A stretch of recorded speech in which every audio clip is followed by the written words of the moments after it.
कह रहा है कि भाई देखो, जब हम बात करते हैं ministry of electronic and information technology, तो इसने जो है वो कोलैबोरेट किया है, ठीक है। तो यहाँ पे अगर हम बात करेंगे किस मिशन के तहत, ministry of electronic and information technology अर्धचालक कौशल विकास के लिए आईआईटी के साथ जो है वो सहयोग कर रहा है। तो यहाँ पे अगर हम बात करते हैं तो आपको पता होना चाहिए कि भाई देखो, ministry of electronic and information technology, ठीक है, ये जो है इसने एमओयू किया है, लेकिन इसने किसके लिए एमओयू किया है? तो आपका आंसर क्या बन जाएगा मैम? सेमीकंडक्टर मिशन के लिए। किसके लिए? तो ऑप्शन की अगर हम बात करेंगे तो इंडिया सेमीकंडक्टर मिशन के लिए। अगला क्वेश्चन है, निम्नलिखित में से किसने 2024-25 के रणजी ट्रॉफी में विदर्भ टीम को जो है वो जीत दिलाई? देखो, अगर हम बात करेंगे क्रिकेट का सबसे पुराना टूर्नामेंट कौन सा होगा, तो ये हो जाएगा रणजी ट्रॉफी। और इस बार का रणजी ट्रॉफी विजेता कौन बनता है? तो मैम विदर्भ। विदर्भ ने किसको हराया है? तो विदर्भ ने केरल को हराया है, यानी कि केरल यहाँ पे क्या रहा? केरल यहाँ पे रनर अप रहा, ठीक है। रनर अप यहाँ पे कौन रहा? मैम केरल। लेकिन क्वेश्चन ये है कि विदर्भ की टीम की अगर हम बात करते हैं तो विदर्भ की टीम को जीत जो है वो किसने दिलाई? तो ऑप्शन की अगर हम बात करेंगे तो बी सब लोगों का आ रहा है, सब लोग भी आंसर कर रहे हैं, ठीक है। तो करेक्ट आंसर की बात करेंगे, अमर सिर्फ तुम्हें दिक्कत है, बाकी किसी को दिक्कत नहीं है। तो ऑप्शन की अगर हम बात करेंगे तो बी बिल्कुल एकदम आपका ठीक हो जाएगा, अक्षय वडकर। यहाँ पे आप लोग देख सकते हो कब से कब तक इसका आयोजन किया गया, तो 11 अक्टूबर 2024 से लेकर के 26 फेब 2025 तक इसका आयोजन किया गया।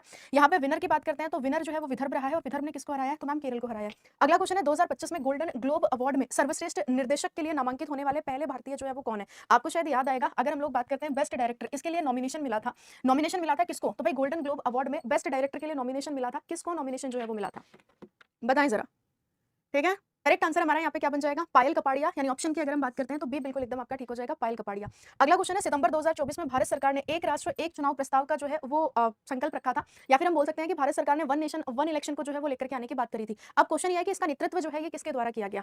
तो यहाँ पे अगर हम बात करेंगे वन नेशन वन इलेक्शन, तो किसका नाम आप लोगों ने सबसे ज्यादा सुना था? तो यहाँ पे हम लोगों ने एक नाम सुना था, और वो नाम किसका हो जाएगा? या तो रामनाथ कोविंद या फिर वेंकैया नायडू। तो आपका आंसर क्या बन जाएगा मैम? रामनाथ कोविंद, यानी ऑप्शन की अगर हम बात करेंगे तो बी बिल्कुल हमारा यहाँ पे ठीक होगा। नेक्स्ट क्वेश्चन है, डैश ने डब्ल्यूएचओ के वृद्धजन अनुकूल शहरों और समुदायों के लिए वैश्विक नेटवर्क में जो है वो शामिल हुआ है। मतलब यहाँ पे अगर हम बात करते हैं वर्ल्ड हेल्थ ऑर्गेनाइजेशन की लिस्ट में जो है वो एक जगह शामिल हुई है, जो कि एल्डर पर्सन के लिए जो है वो बहुत सही है, या फिर अगर हम बात करते हैं तो वृद्धजनों के लिए बहुत सही है। तो कोझिकोड हो गया, इंदौर हो गया, हैदराबाद हो गया, या फिर अगर हम बात करते हैं मुंबई। तो आंसर हमारा क्या बन जाएगा? कोझिकोड। कोझिकोड बोले तो आंसर आपका क्या बनेगा? केरल। अच्छा, यूनेस्को की अगर हम बात करते हैं तो यूनेस्को ने इसको सिटी ऑफ लिटरेचर कहा है, यानी कि साहित्य का शहर। कोझिकोड की अगर हम बात करेंगे तो कोझिकोड को हम क्या कहते हैं मैम? साहित्य का शहर, साहित्य का शहर या सिटी ऑफ लिटरेचर, है ना। कोझिकोड, कोझिकोड बोले तो केरल। अगला क्वेश्चन देखते हैं, माउंट एवरेस्ट पे चढ़ने वाली पहली अर्धसैनिक बल की महिला जो है ये कौन बनी है? तो यहाँ पे अगर हम बात करेंगे पैरामिलिट्री फोर्सेस से माउंट एवरेस्ट को किसी ने फतह किया है, तो इनका नाम क्या होगा? अनिता कुंडू है, गीता समोटा है, बछेंद्री पाल है, या प्रेमलता अग्रवाल। माउंट एवरेस्ट, आप हाइट भी मेरे को जो है वो बताओगे कि माउंट एवरेस्ट का हाइट कितना है।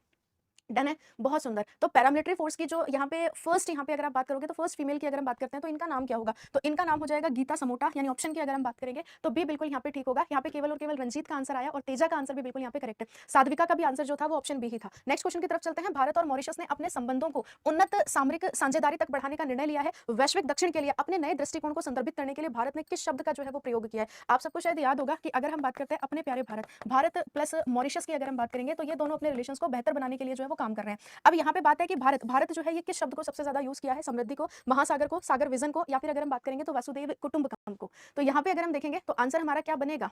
हाँ हाँ, वॉइस बढ़ जाएगी, मैंने टीम को एक बार जो है वो मैसेज करा है, कोई ना कोई तो आ ही जाएगा। तो यहाँ पे अगर हम देखेंगे तो सब लोगों का आंसर जो आ रहा है वो डी आ रहा है। किसी का महासागर आंसर नहीं आया क्या? कोई भी ऐसा बच्चा नहीं है? वासुदेव कुटुंबकम, हम समझ रहे हैं आप क्यों दे रहे हो। वासुदेव कुटुंबकम की अगर हम बात करेंगे, one earth one earth one family, one earth one family, one earth one family, one future. ये तो G20 की थीम थी जब भारत ने G20 को होस्ट किया था 2023 में। तो उस समय उसकी थीम क्या थी? वासुदेव कुटुंबकम, one earth one family one future. तो यहाँ पे आंसर हमारा क्या बन जाएगा? महासागर बिल्कुल एकदम आपका ठीक होगा। ऑप्शन की अगर हम बात करेंगे तो बी बिल्कुल यहाँ पे करेक्ट होगा, बिल्कुल केवल एक विराट है जिसका आंसर जो है वो महासागर आया। अगला क्वेश्चन है, भारत और चिली आपदा प्रबंधन और सांस्कृतिक आदान प्रदान में सहयोग करने पर सहमत हुए हैं। भारत किस कार्यक्रम को भारत के दृश्य श्रव्य उद्योग के सहयोग से जो है वो चिली में लेकर के आने वाला है? कुल मिलाकर के मैं सच बताऊं, मुझे बहुत ज्यादा याद नहीं है, बट मुझे ये पता है भारत और चिली की अगर हम बात करते हैं तो ये आपस में जो है वो साथ में आए हैं। और यहाँ पे अगर हम देखते हैं तो शूट इन चिली प्रोग्राम को जो है वो किसने शुरू किया है? तो मैम अपने प्यारे भारत ने इसको जो है वो शुरू किया है। अगला क्वेश्चन है, राष्ट्रीय मानवाधिकार आयोग के 2024 के मानवाधिकार पर लघु फिल्म प्रतियोगिता में किस वृत्त चित्र ने जो है वो प्रथम पुरस्कार जीता था? तो ये भी शायद मेरे ख्याल से हम लोगों ने रिसेंटली कुछ समय पहले ही किया था। NHRC, national human right commission, NHRC. V Rama Subramaniam इस समय इसके क्या हो जाएंगे? हेड हो जाएंगे। तो एनएचआरसी के 2024 के मानवाधिकार पर लघु फिल्म प्रतियोगिता में किस वृत्त चित्र ने जो है वो प्रथम स्थान हासिल किया था? तो आंसर हमारा क्या बन जाएगा? Doodh Ganga valleys dying life line, यानी ऑप्शन की अगर हम बात करेंगे तो आप लोगों का डी बिल्कुल यहाँ पे करेक्ट आंसर जो है वो बन जाएगा। हालांकि वो अलग बात है, अभी तक किसी का भी डी जो है वो आया नहीं है, केवल यहाँ पे एक सत्यम करके था, तो उसका आंसर जो है वो डी दिख गया था। नेक्स्ट क्वेश्चन देखते हैं, 2025 एशियाई स्नूकर चैंपियनशिप का पुरुष एकल का खिताब किसने अपने नाम किया? स्नूकर का मतलब तो आप समझते ही होंगे, हम लोग इसको बिलियर्ड्स के रूप में भी जो है वो जानते हैं। हाँ जी, तो जरा ध्यान दीजिएगा 2025 एशियाई स्नूकर चैंपियनशिप का पुरुष एकल का खिताब जो है वो किसने अपने नाम किया। तो मैम जब भी स्नूकर का नाम आता है तो आपने 2-3 ही नाम बता रखे हैं। एक नाम पंकज आडवाणी, दूसरा नाम हम लोगों ने सौरभ कोठारी का यहाँ पे जो है वो पढ़ रखा है। तो करेक्ट आंसर क्या बनेगा यहाँ पे पंकज आडवाणी, यानी ऑप्शन आपका बी बिल्कुल ठीक होगा। अगला क्वेश्चन है भारतीय भारोत्तोलन महासंघ एथलीट आयोग की अध्यक्ष जो है ये किसको अपॉइंट किया गया है। तो यहाँ पे अगर हम बात करेंगे Indian weight lifting federation athlete, तो इसका जो हेड की अगर हम बात करेंगे या चेयरपर्सन, तो पीटी उषा है, दीपा मलिक है, पीवी सिंधु है, या फिर अगर हम बात करेंगे मीराबाई चानू। बात हो रही है अप्रैल 2025 है ना, अप्रैल 2025। यहाँ पे पीटी उषा सब लोग आंसर दे रहे हैं, कुछ लोग दीपा मलिक के साथ जा रहे हैं, बट यहाँ पे विक्की का आंसर बिल्कुल करेक्ट आ चुका है। विक्की के अलावा कोई और है क्या? नितिन का आंसर भी ऑप्शन डी आ चुका है। और भी कोई होगा क्या? राजा का आंसर भी बिल्कुल एकदम करेक्ट आंसर है। ठीक है, बिल्कुल करण का आंसर भी एकदम करेक्ट है। मैम मीराबाई चानू, तो आंसर आपका क्या बनेगा? आंसर आपका बन जाएगा यहाँ पे मीराबाई चानू, ऑप्शन आपका डी। सर एक बार वॉइस देख लीजिए इसकी।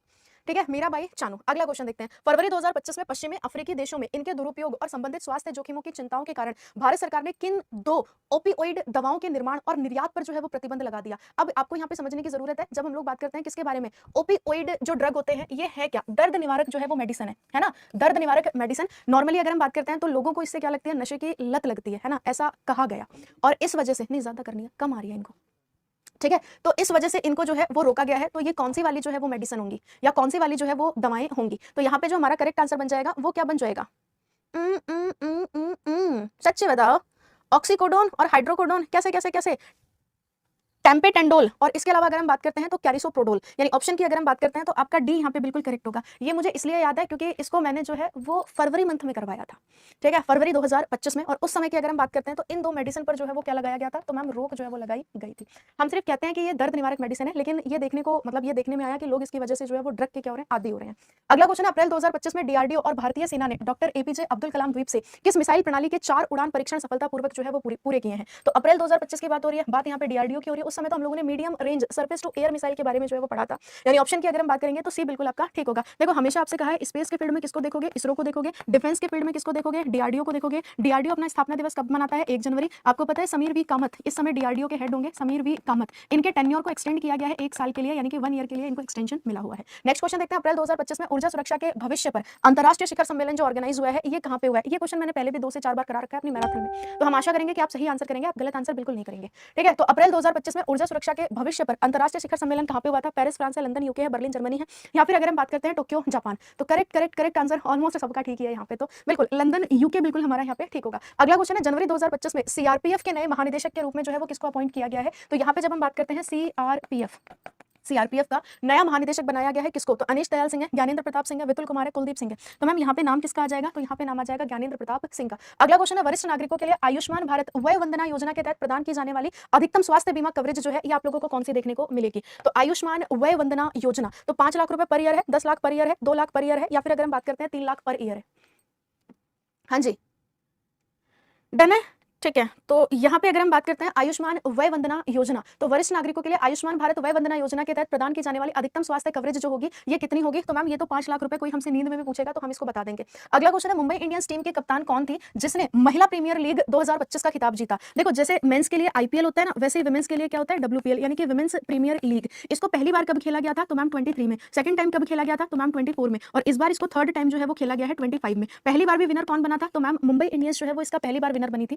अगर हम बात करेंगे किसके बारे में? मुंबई इंडियंस के बारे में। ठीक है, और इस बार की भी अगर हम बात करते हैं मुंबई इंडियंस, और यहाँ पे 2024 की बात करते हैं तो आरसीबी इसकी जो है वो विनर बनी थी। और तीनों ही टाइम अगर हम रनर अप की बात करेंगे, तीनों ही टाइम रनर अप जो है वो कौन रहा? तो आंसर क्या बन जाएगा मैम? दिल्ली कैपिटल। अब यहाँ पे यही जानना चाह रहा है कि मुंबई इंडियंस के जो कैप्टन है इनका नाम क्या होगा? तो मुंबई इंडियंस के कैप्टन का नाम क्या हो जाएगा? मैम हरमनप्रीत सिंह, यानी ऑप्शन की बात करेंगे तो ए बिल्कुल ठीक है। अगला क्वेश्चन है, किस राज्य ने गरिया और वर्षोबोरन उत्सव जो है ये 2025 में सेलिब्रेट किया है? मैं आपसे यही कहूंगी कि भाई मुझे ज्यादा नहीं पता, पर मुझे गरिया के बारे में बहुत अच्छे से पता है। वो इसलिए पता है क्योंकि मैम आप हमेशा फेस्टिवल में इसको जो है वो बताते रहते हो। जैसे हम लोग कर्मा के बारे में बात करते हैं तो कर्मा पूजा कहाँ की है? झारखंड की। उसी प्रकार अगर हम गरिया की बात करते हैं तो गरिया का संबंध कहां से हो जाएगा? असम से, त्रिपुरा से, मेघालय से, या फिर अगर हम बात करेंगे नागालैंड। तो करेक्ट आंसर बिल्कुल 14 डेज एकदम आपका करेक्ट आंसर है। त्रिपुरा एकदम यहाँ पे आपका 110% ठीक है। अगला क्वेश्चन है, 1 फरवरी 2025 को प्रस्तुत केंद्रीय बजट में नई व्यवस्था के तहत आयकर से छूट पाने वालों के लिए आय की नई सीमा जो है वो क्या है? मतलब अगर आप पर ईयर इतना रुपया कमा रहे हो, अगर ईयरली आप इतना कमा रहे हो तो आपको कहीं पर भी जो है वो टैक्स नहीं देना, मतलब बिल्कुल टैक्स नहीं देना। 10 लाख है, 12 लाख है, 15 लाख है, या फिर अगर हम बात करेंगे तो 12.75 लाख रुपए।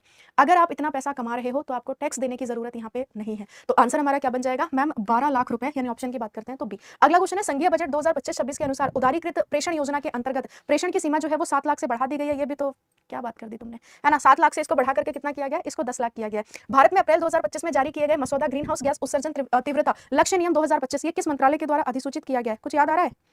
अच्छा ठीक है, क्वेश्चन पढ़ के ही हमारा आंसर आ जाएगा। देखो क्वेश्चन हमसे क्या कह रहा है, क्वेश्चन हमसे कह रहा है कि भारत में अप्रैल 2025 में जारी किए गए मसौदा ग्रीन हाउस गैस उत्सर्जन तीव्रता लक्ष्य नियम 2025 ये कौन से मंत्रालय के द्वारा जो है वो अधिसूचित। यहाँ पे बात हो रही है किसको लेकर के, ग्रीन हाउस गैस को लेकर के। तो जब हम ग्रीन हाउस गैस की बात करते हैं तो ministry of health and family welfare आएगा, नहीं मैम। एग्रीकल्चर फार्मर आएगा, नहीं ma'am. Ministry of chemical and fertiliser आएगा, नहीं मैम। आंसर हमारा क्या बन जाएगा, ministry of environment forest and climate change.